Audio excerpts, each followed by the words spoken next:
Imagine trying to walk through life with an invisible backpack that you can't take off or you can't even see. But every step, every conversation, every decision is shaped by what's inside that backpack. Some people carry grief and some people carry trauma. Some people carry anxiety so quiet that they forget that it's actually there until their chest starts tightening up, their jaw aches, and the rest just becomes impossible. That's what mental health is. It's the state of that invisible weight, and how we carry it changes everything. So in this video, we are going to talk about why mental health is important. Not just when something goes wrong, but in the everyday, ordinary moments. Because mental health isn't about being happy, right? It's about being human. It's about being able to navigate life in a way that doesn't slowly erase who you are.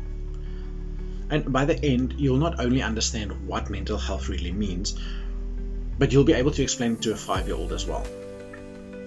So let's get into this. Mental health shapes how we think, how we feel, and how we act. It affects how we move through the world and how we respond to stress, how we solve problems, and how we talk to ourselves when no one else is listening. For example, have you ever gotten a text and immediately thought, they are so mad at me? That thought didn't come from your logic. It came from your emotional framework, from your mental health. It's like driving with a clear windshield. You can see the road.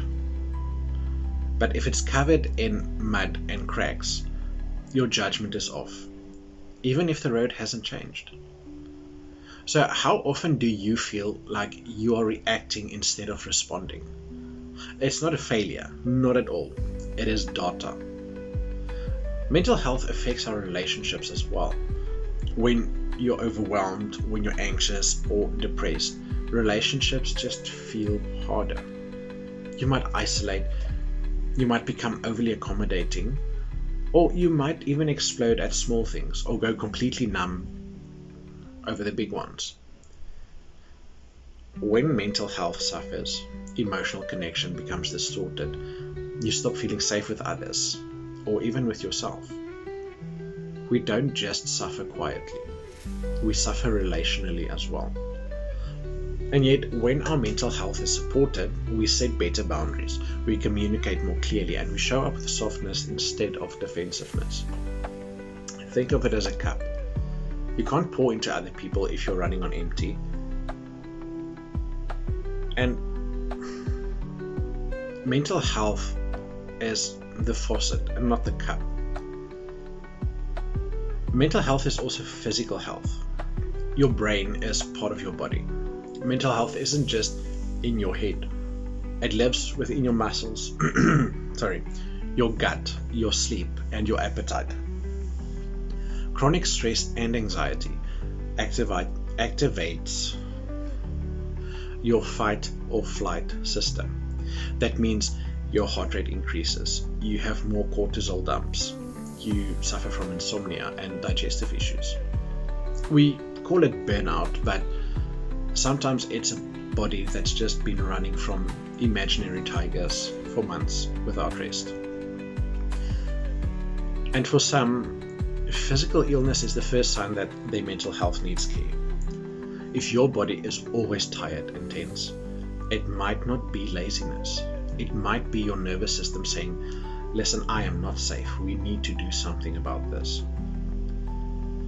And then mental health also shapes self-perception. Mental health affects your inner narrator, that voice in your head that says you're failing, or you're too much, or don't ask for help, otherwise they'll leave. When you're struggling mentally, that voice becomes a bitch, in all honesty. It becomes mean. It lies to you with authority. And even if people around you are kind and supportive, you won't believe them if you don't believe yourself. But when your mental health is strong, you might still have doubts, but they won't define you. You might make mistakes, but those won't dismantle your self-worth. So next time you catch your inner critic yelling, ask yourself, Would I speak to a child I love in this manner? Mental health helps you change the tone, even if the words are the same. And then mental health matters even when things are fine. Now, we only tend to talk about mental health in crises, right? When someone has a breakdown, or when a tragedy hits, or when therapy becomes a last resort, which it should never be doing. But mental health isn't just damage control. It is capacity building as well. It is the strength to get through hard things without losing yourself. It is the space to rest before you collapse. And it is the ability to experience joy without guilt. Taking care of your mental health, even when things are fine, does not mean that you are being dramatic. It means you are wise. Because prevention is always better than cure.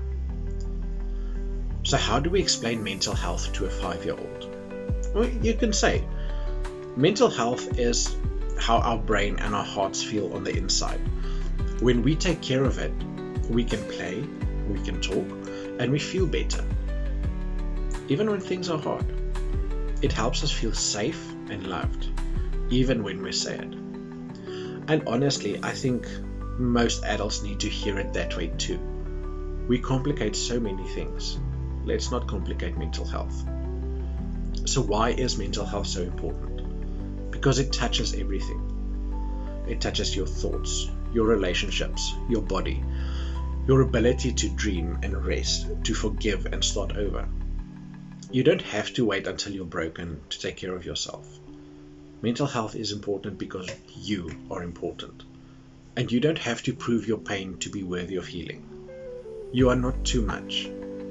You are not too late. You are allowed to be supported. Not just when you collapse, but before it even gets that far. And may you parent your nervous system like it's a cranky toddler who just needs a snack, a nap, and a little extra grace.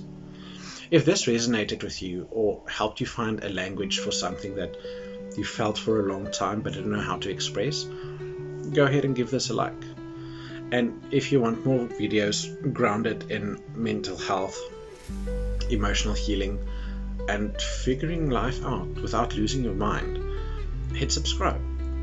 And then please drop a comment below and share, what part of mental health do you wish people talked about more?